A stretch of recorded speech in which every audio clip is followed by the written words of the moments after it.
Eo amin'ny tontolon'ny fandraharana kosa misedra olana ny Mpandraharaha avy any Maroatsetra noho ny antony fifamoivoizina na an-tanety izany na an-dranomasina na ihany koa anabakabaka raha ny fanazavana izay nentin'izy ireo tamin'ny mpampahalala vaovao androany tetsy amin'ny trano fandraisam-bahiny Ibis.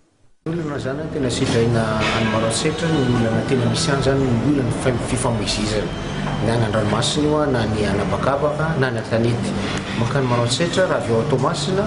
eo amin'ny 400 km nefa 5 andro nanaovana an'izay mazava loatra zany fa inona ny fiatraikany izay ny an-dranomasina ratsy ny andro ary efa nifanana fanjakana kosa no taona lasa ny sambo tsy afaka mitondra olona tsony vezivezany niny faritra iny ny fifamoivoizina anabakabaka noho ny fiaratsiny ny piste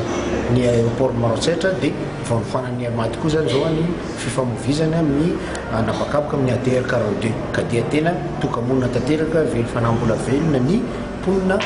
amin'ny faritra Maroatsetra iny ka zay ngamba raha amin'ny ankapobeny amin'ny teny fohy zavatra tena manahirana dia ny fifamoivoizana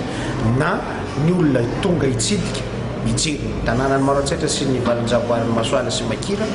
na ny Mpandraharaha zay mivezivezy na ny mponina mivezivezy ao anatin'izany indrindra fa raha misy tsy fahasalamana dia sanatrin'izany mato azy fotsiny ny olona fa dia tsy tonga amin'ny hôpital zay tokony andefa satria ny roaplanina kely zay tsy mazaka olona afa-tsy 120 no miasana amin'izao fotoana zao mazava loatra zany fa tena tsy ampy an'le toerana ohatran'ny Maroatsetra zany satria fa mitokamonina izy amin'ny lalana ny fangatana manoloana an'izay rehetrarehetra zay dia ny amerenana aingana ny roaplanina ATR 42 ny era Madagasikara any Maroatsetra anatin'ny fifehezana tanteraka ny lafiny teknika